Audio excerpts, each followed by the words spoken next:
Ce programme est financé par les amis et partenaires du ministère de Joyce Meyer.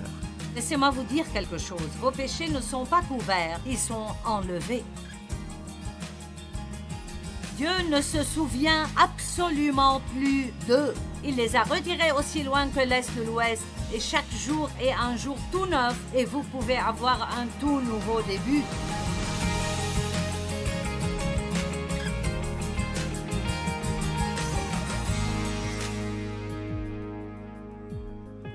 À quoi ressemble une image de soi saine? Si je vous disais aujourd'hui, je veux que vous ayez une image de soi saine, à quoi cela ressemblerait? Laissez-moi vous donner quelques points.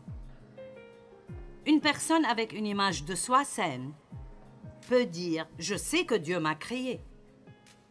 Vous n'êtes pas un accident, vous avez été créé délibérément, avec soin et de manière complexe dans les entrailles de votre mère par la main de Dieu. Par la main de Dieu. Vous avez une empreinte digitale qui ne ressemble à aucune autre dans le monde entier.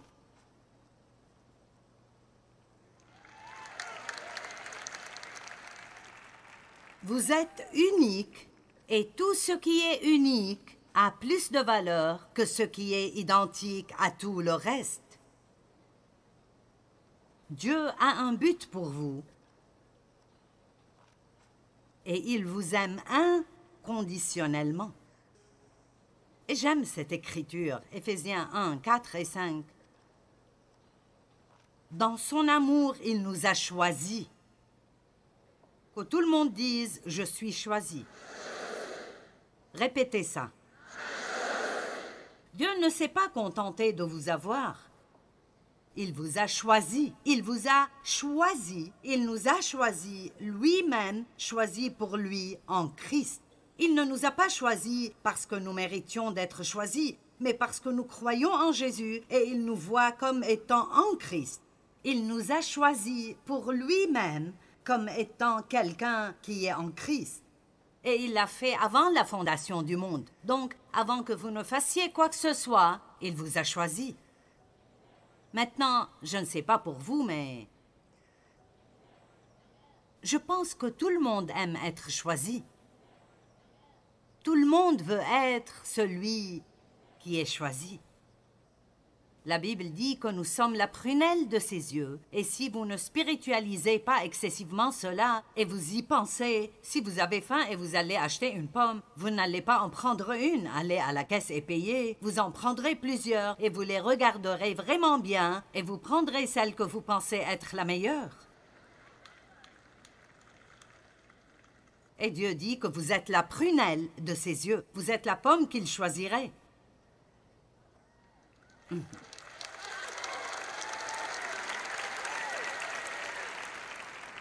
Vous dites, eh bien, comment pouvons-nous tous être la prunelle de ses yeux? Parce que Dieu est Dieu, et il peut tout faire pour tout le monde en même temps.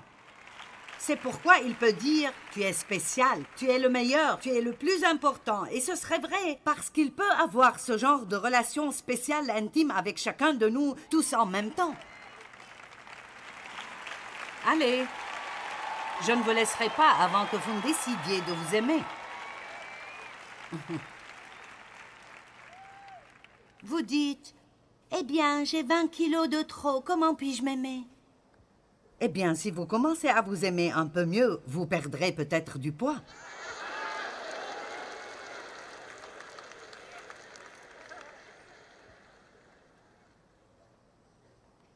Parce que je vais vous dire une des choses qui arrivent quand on n'aime pas qui on est. Il y a un endroit vide en nous que nous essayons parfois de remplir avec de la nourriture. Et nous n'avons pas envie de quelque chose d'autre à manger. Nous avons faim de l'accomplissement que seul Dieu peut nous donner. Mais c'est un autre message, je n'ai pas le temps d'en parler. Est-ce que quelqu'un a même un peu compris cela? C'est pourquoi il semble que peu importe ce que vous mangez, vous n'êtes jamais rassasié. Jésus a dit, si vous mangez de moi et vous buvez de moi, au chapitre 6 de Jean, vous n'aurez jamais faim et vous n'aurez jamais soif. Je suis la nourriture vivante, je suis le pain vivant, je suis l'eau vivante. Comme je l'ai dit, c'est un autre message, mais... Vous seriez vraiment surpris par toutes les choses qui s'arrangeront dans votre vie si vous décidez de vous aimer d'une manière équilibrée et de savoir qui vous êtes en Christ.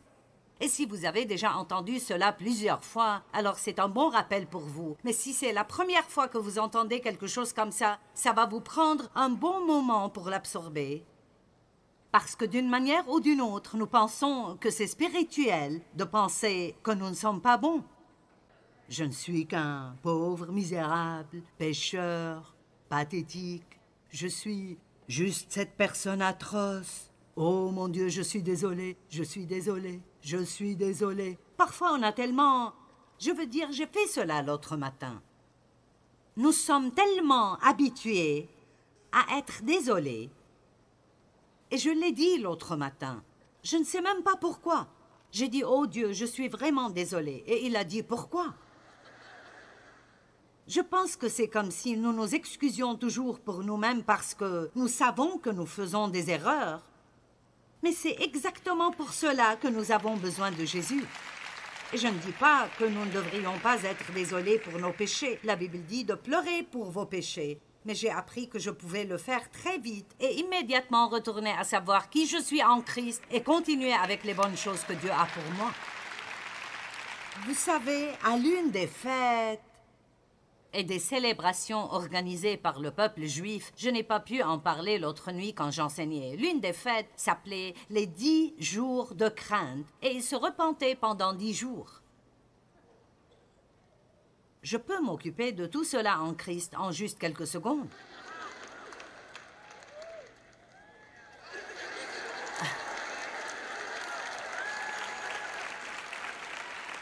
Vous voyez, maintenant ne soyez pas super religieux avec moi. Eh bien, maintenant, attends une minute. Tu sais, je ne pense pas que tu devrais te sentir aussi bien dans ta peau. Vous oubliez quelques petits mots en Christ, en Christ, en Christ. En Christ. Écoutez, je sais ce que je ne suis pas sans lui et je suis moins que rien. Mais si vous voulez avoir une victoire dans cette vie, vous feriez mieux de savoir qui vous êtes en lui. Je connais Paul, je connais Jésus, mais qui êtes-vous? Allez, vous feriez mieux de vous libérer. Je veux entendre de bons vieux cris ici cet après-midi.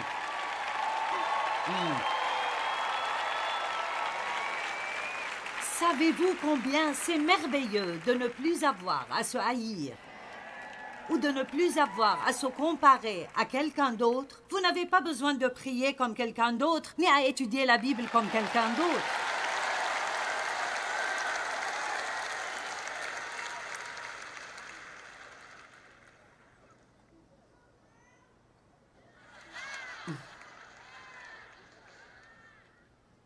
L'une des choses les plus effrayantes au monde est que nous ne soyons pas choisis. Et quand j'étais à l'école primaire, ils faisaient la chose la plus stupide. C'était la façon de faire les choses.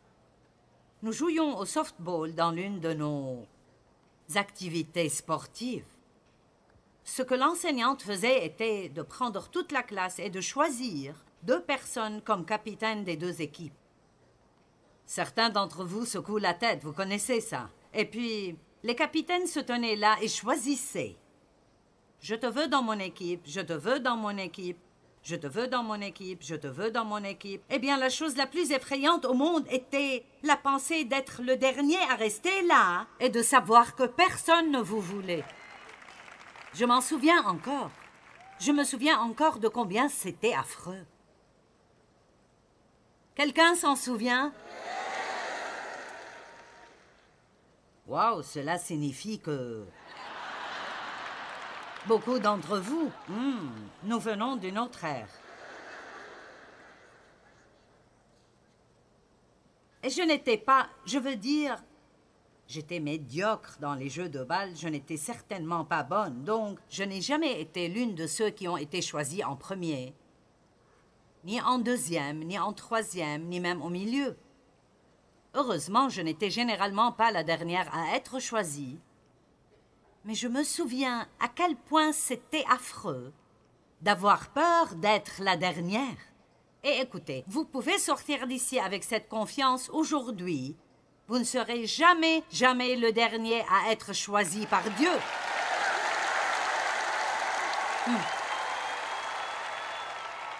Il vous a déjà choisi. Il croit déjà que vous êtes spécial et il vous veut. Vous ne devez jamais penser « personne ne veut de moi » parce que Dieu vous veut. Vous êtes son enfant préféré. Vous êtes la prunelle de ses yeux. Et vous n'avez plus besoin de vous asseoir à l'église et de regarder les gens sur l'estrade et de penser qu'ils ont quelque chose que vous n'avez pas. Je vais vous dire ce qu'ils ont. Ils ont un don que Dieu a mis en eux. Vous avez un don que Dieu a mis en vous et ils sont tous égaux devant Dieu. Tout ce que vous avez à faire est la partie que Dieu vous a confiée.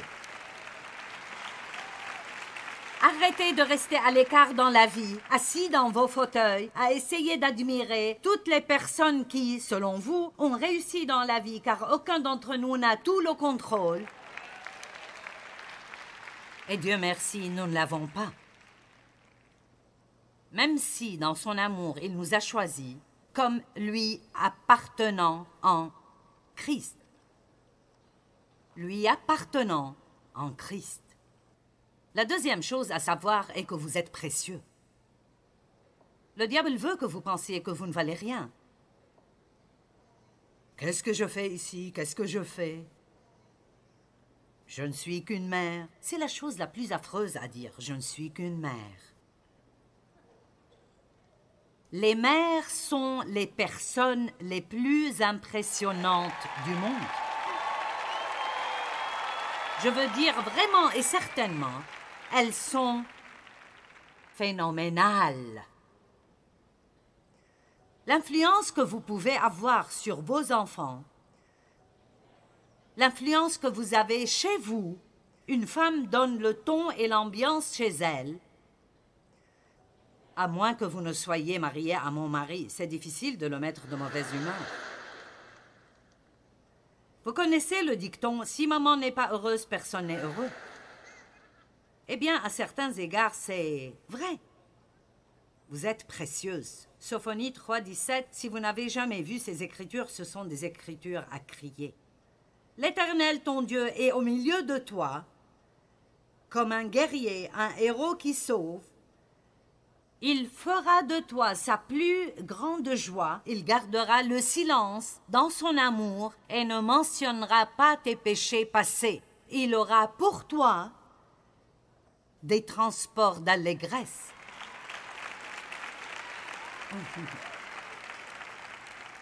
Donc, quand vous vous levez aujourd'hui et la première chose que vous vous rappelez est ce que vous avez fait de mal hier, ce n'est pas Dieu, c'est le diable qui essaye de vous...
pourquoi? Parce qu'il veut vous voir avant le matin même. Commencez déjà à penser à tout ce qui ne va pas en vous. Je veux que vous commenciez à combattre le diable en vous levant le matin. Et dès que vous entendez quelque chose comme ça, ouvrez la bouche et dites « Mon Dieu m'aime ».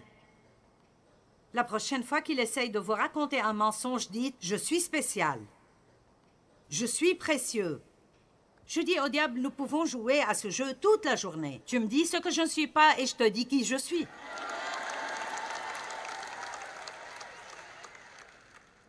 Je marchais l'autre matin, comme je le fais tous les jours, et je ne sais pas pourquoi, ce jour-là, le diable me remplissait l'esprit de pensées critiques et de jugements sur différentes personnes. Et je vais vous dire quelque chose à ce sujet, parce que souvent, nous nous sentons coupables si nous sommes tentés. Mais écoutez, la tentation n'est pas un péché. La tentation est la tentation, et c'est une bonne chose si vous êtes capable d'y résister, et quoi que vous sentiez, vous continuez à suivre Dieu. Et à 3 reprises, ces pensées venaient, et j'ai dit à haute voix, dans mon quartier, « Tais-toi, Satan !» Je marchais un peu plus, voici une autre pensée, « Tais-toi, Satan !» Après la 3e fois, il a compris que je n'allais pas me taire s'il ne se taisait pas. Tu réponds vraiment au diable? Jésus l'a fait. Arrière de moi, Satan. Tu es sur mon chemin, tu me gênes. C'est comme « tais-toi, Satan », parce que c'est exactement ce qu'il voulait dire. Allez, certains d'entre vous ne l'ont jamais fait. Vous avez écouté le diable jour après jour, vous avez assimilé ses mensonges et vous avez cru tout ce qu'il a dit à votre sujet. Eh bien, n'entrez pas dans l'église pour chanter « Tais-toi, Satan » si vous n'allez pas le faire.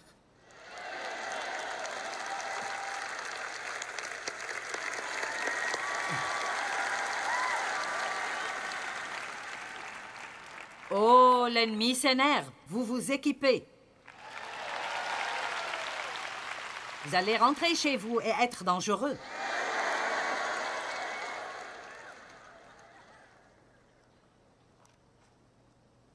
La 3e chose que vous devez savoir est que votre valeur ne dépend pas de ce que les gens pensent de vous ou de la façon dont ils vous traitent. Elle est déterminée par qui Dieu dit que vous êtes. La plus grande prison dans laquelle les gens vivent est la peur de ce que les autres pensent d'eux. La plus grande prison dans laquelle les gens vivent est la peur de ce que les autres pensent d'eux. La vraie liberté vient de quand nous n'avons plus besoin que quelqu'un nous dise que nous sommes acceptés et valorisés.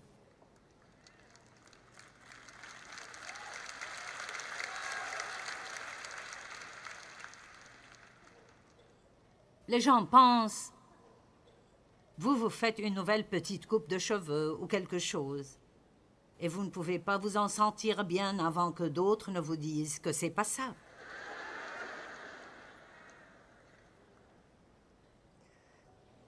Nous demandons toujours aux gens, si personne ne dit rien, « Aimez-vous mes habits ?» Et nous nous fâchons s'ils nous disent non.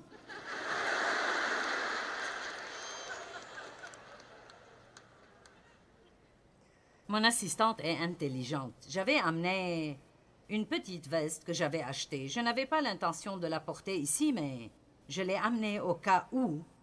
Et elle est différente de ce que je porte normalement. Je l'ai donc mise. J'ai dit, alors, est-ce que ça te plaît? Et elle a dit, eh bien, tu es belle dans tout. Et j'ai pensé, en d'autres termes, tu ne l'aimes pas vraiment. Elle est plus gentille que moi. J'aurais probablement dit, non, je n'aime pas ça du tout. Allez, vous êtes là? Hey, si vous aimez ça, portez-le. Ce n'est pas nécessaire que tout le monde approuve de ce que vous faites. Je ne sais pas si c'est trop de liberté pour vous. C'en est trop. La 4e chose que vous devez faire, Si vous voulez avoir une image de soi saine et de pouvoir dire « Je m'aime, je n'aime pas tout ce que je fais, mais je refuse de ruiner la vie que Jésus est mort pour me donner en me rejetant moi-même. » Je m'aime, je n'aime pas tout ce que je fais. Et je peux vous affirmer que je n'aime pas tout ce que je fais. Je dis des choses parfois et je pense « Joyce, Joyce, Joyce. C'est vraiment mauvais quand vous le dites et le monde entier peut l'entendre. Je dis « Oh, Joyce, Joyce, Joyce, Joyce. » Je n'aime pas tout ce que je fais, mais je m'aime bien. Et je ne le dis pas avec orgueil. Je crois que Dieu veut que nous nous aimions. Oui, pensez un peu pour pouvoir le comprendre.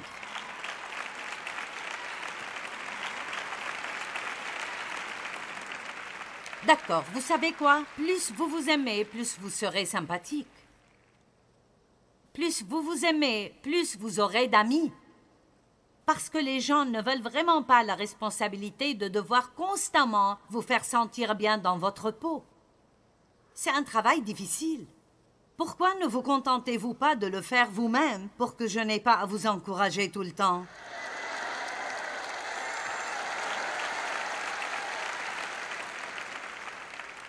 Mesdames, ne donnez pas à votre mari la responsabilité de vous garder heureuse. Eh bien, tu ne me rends pas heureuse, tu ne me rends pas heureuse, tu ne me fais pas me sentir bien dans ma peau. Eh bien, ce serait vraiment bien si les gens le faisaient, mais ne soyez pas le genre de personne qui doit obtenir cela de quelqu'un d'autre tout le temps. Prenez-le de Dieu et téléchargez-le dans votre esprit. L'une des meilleures choses que Dieu m'ait dites, parce que j'étais comme ça, Dave ne fait pas ça et Dave ne fait pas ça. Et Dieu a dit, cesse d'imposer sur Dave la responsabilité de ta joie. Certains d'entre vous pourraient avoir un mariage magnifique si seulement vous arrêtiez d'imposer sur votre époux la tâche de vous garder heureuse tout le temps. Eh bien, ça valait le coup que vous veniez ce week-end. J'ai dit ça valait le coup que vous veniez ce week-end. Rentrez chez vous et commencez à faire cela et votre mari vous paierait pour venir l'année prochaine. Il vous suppliera de revenir. 5. J'ai des défauts et des faiblesses, mais j'ai aussi des capacités et des points forts. Le Cantique des Cantiques, 4:7 dit... Il s'exclama, « Tu es toute belle, mon ami, et il n'y a point en toi de défaut. » Waouh! C'est en fait dans la Bible. Et le Cantique des Cantiques est un peu difficile à comprendre. Je n'ai jamais compris les trucs comme les poils de chèvre et je ne voudrais pas les avoir. Mais c'est une histoire d'amour entre Dieu et son peuple. Tu es toute belle, mon ami. Et il n'y a point en toi de défaut. Voici ce que je veux vous dire aujourd'hui. Dieu voit votre cœur. Et oui, il sait ce que nous faisons de mal et il nous convainc et il nous corrige et, heureusement, celui qui a commencé son bon travail en nous le continuera jusqu'au dernier jour. Celui qui a commencé un bon travail le terminera et l'achèvera à la fin. Nous avons certainement des domaines dans lesquels nous devons changer et des choses qui ne sont pas bonnes. Mais écoutez-moi, Jésus n'est pas concentré sur cela.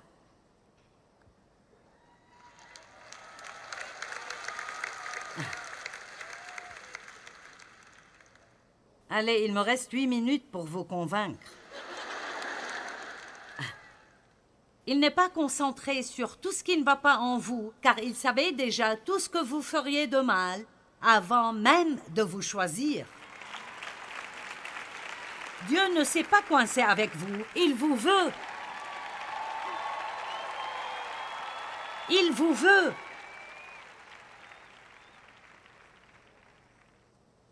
Dieu connaît tout Les mots de notre bouche que nous n'avons pas encore prononcés. Et c'est probablement là l'un de mes plus grands défauts. Je peux dire des choses vraiment stupides. Si je suis fatigué ou frustré, et habituellement, nous les disons aux personnes que nous aimons le plus. Nous faisons cela parce qu'ils sont coincés avec nous et nous pardonneront. Et je n'aime pas trop ça en moi. Mais vous savez quoi? Cela n'empêche pas Dieu de m'utiliser. Et je ne suis pas là où je dois être, mais je ne suis plus là où j'étais. Et j'ai parcouru un long chemin. Et j'ai encore du chemin à faire, mais je ne me concentre pas sur le chemin qui me reste à faire. Je me concentre sur et je célèbre le chemin parcouru. Je ne donnerai pas au diable plus de mon temps à être misérable à propos de quelque chose que j'ai fait et que je ne peux pas réparer et que Jésus a payé avec son sang. Laissez-moi vous dire quelque chose. Vos péchés ne sont pas couverts, ils sont enlevés. Dieu ne se souvient absolument plus d'eux. Il les a retirés aussi loin que l'Est de l'Ouest. Et chaque jour est un jour tout neuf et vous pouvez avoir un tout nouveau début. Je vais répéter. Si le diable peut vous amener à ne pas vous aimer, il a déjà gagné la bataille pour votre vie. Apprenez à vous voir comme notre Père Céleste nous voit. Et c'est en Christ. Choisi, précieux, il vous aime, il vous a donné des dons. Vous êtes vraiment merveilleux et vous devez voir cela.